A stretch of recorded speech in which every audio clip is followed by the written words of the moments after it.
agar anak mengalami keterlambatan seperti rangsangan pendidikan, kesehatan dan gizi, perlindungan, pengasuhan, dan kesejahteraan.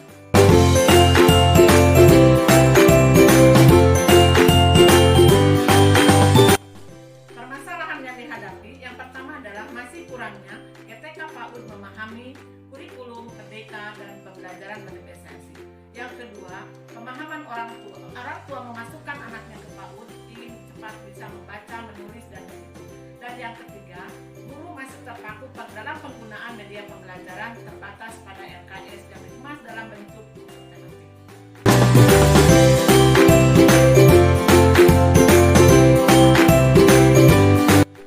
Permasalahan yang dihadapi yang pertama adalah masih kurangnya GTK PAUD memahami kurikulum Merdeka dan pembelajaran berprestasi. Yang kedua, pemahaman orang tua memasukkan anaknya ke PAUD ingin cepat bisa membaca, menulis, dan berhitung. Dan yang ketiga, guru masih terpaku dalam penggunaan media pembelajaran terbatas pada LKS yang dikemas dalam bentuk buku tematik.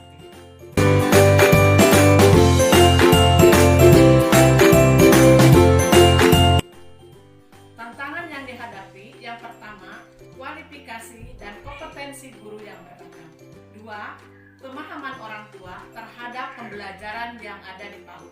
Yang ketiga, masih belum maksimalnya dukungan dari stakeholder terhadap PAUD HI untuk mewujudkan lingkungan belajar berkualitas.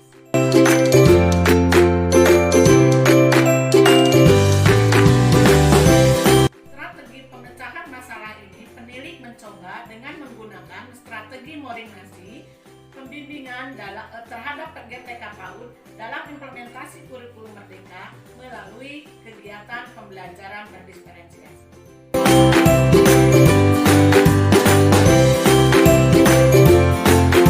Filosofi dari kata moringasi adalah moring merupakan salah satu makanan ringan yang ada di Kabupaten Sukabumi yang disenangi baik oleh anak-anak maupun orang tua. Sementara nasi adalah makanan pokok orang Indonesia. Dari kata moring nasi ini bisa semua orang mengkonsumsi. Oleh karena itu, kami mencoba strategi yang digunakan adalah menggunakan strategi moring nasi. Karena semua orang bisa melakukan strategi ini dan dalam kegiatan apapun.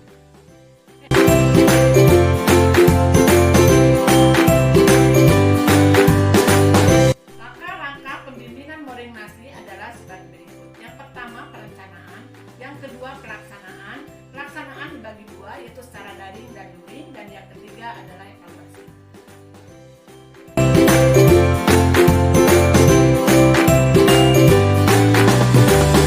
Pelaksanaan pembimbingan moring nasi dilakukan secara daring dan luring. Secara daring kami menggunakan Google Meeting dan jadwalnya sesuai dengan kesepakatan yang sudah disepakati dengan guru-guru dan tenaga pendidikan. Secara daring kami berkunjung langsung ke KKG yang sudah ditentukan tempat dan waktunya.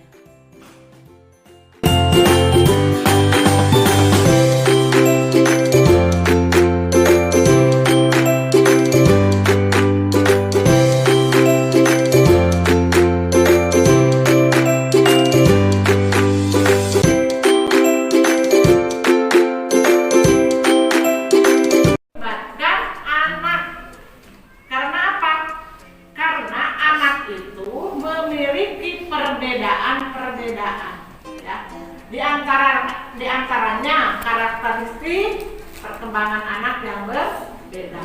Mungkin usianya sama, tetapi anak itu diberi adanya di wilayah Cibatu, adanya di wilayah Babakan atau di Nangka, pasti akan berbeda begitu. Karena dipengaruhi oleh apa, Bu? Lingkungan, sosial dan budaya. Belum juga ada bikin apa tuh? Bikin keren. Berdiferensiasi yang dilakukan di lembaga setelah menerima pembimbingan dan pembinaan dari penilik. Berapa gerbongnya itu? Coba gerbong keretanya ada berapa biji? Hitung, coba hitung. Yang keras hitungnya. Itu dari ujung. Ada berapa?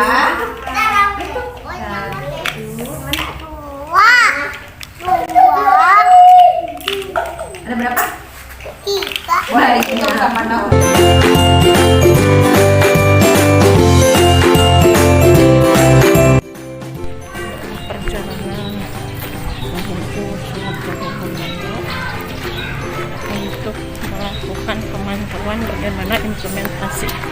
kurikulum merdeka dilaksanakan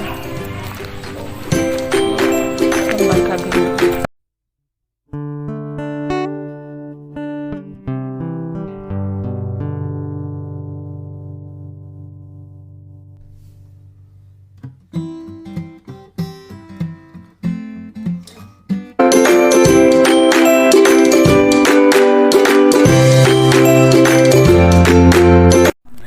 Assalamualaikum warahmatullahi wabarakatuh.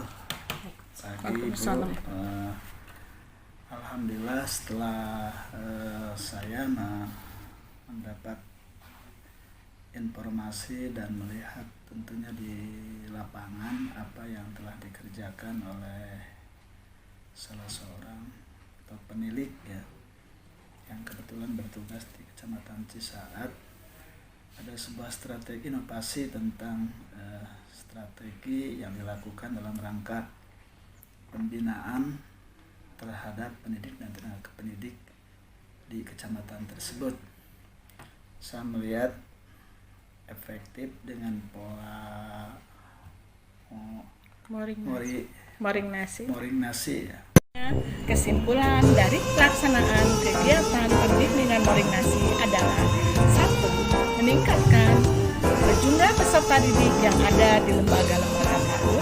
Yang kedua, mendorong GTK PAUD untuk meningkatkan kompetensi dan kualifikasi. Yang ketiga, dapat mengurangi penggunaan buku LKS di lembaga PAUD. Yang keempat, pemahaman orang tua bertambah terkait dengan pelaksanaan pembelajaran yang ada di PAUD. Dan yang kelima adalah dapat memberdayakan bunda-bunda PAUD desa untuk ikut aktif terlibat dalam peningkatan PAUD holistik integratif. Sedangkan saran buat pemerintah pusat agar senantiasa dapat menambah anggaran biaya untuk peningkatan kompetensi dan kualifikasi guru dan tenaga kependidikan PAUD. Yang kedua, bagi dinas, lembaga, dan instansi terkait agar senantiasa bersama-sama melaksanakan pemantauan terhadap pelaksanaan PAUD holistik integratif sehingga kendala-kendala di lapangan dapat diatasi secara bersama-sama. Dan yang keempat adalah untuk GTK PAUD agar senantiasa meningkatkan kompetensi dan kualifikasinya, terutama penggunaan akun belajar ID. Dan bagi teman-teman pendidik semua agar senantiasa meningkatkan pengetahuan tentang IT sehingga kita bisa secara maksimal melakukan tupoksi sebagai pendidik. Akhir kata dari kami, semoga aksi nyata ini bisa bermanfaat untuk semuanya. Terima kasih. Wassalamualaikum warahmatullahi wabarakatuh. Sampurasun.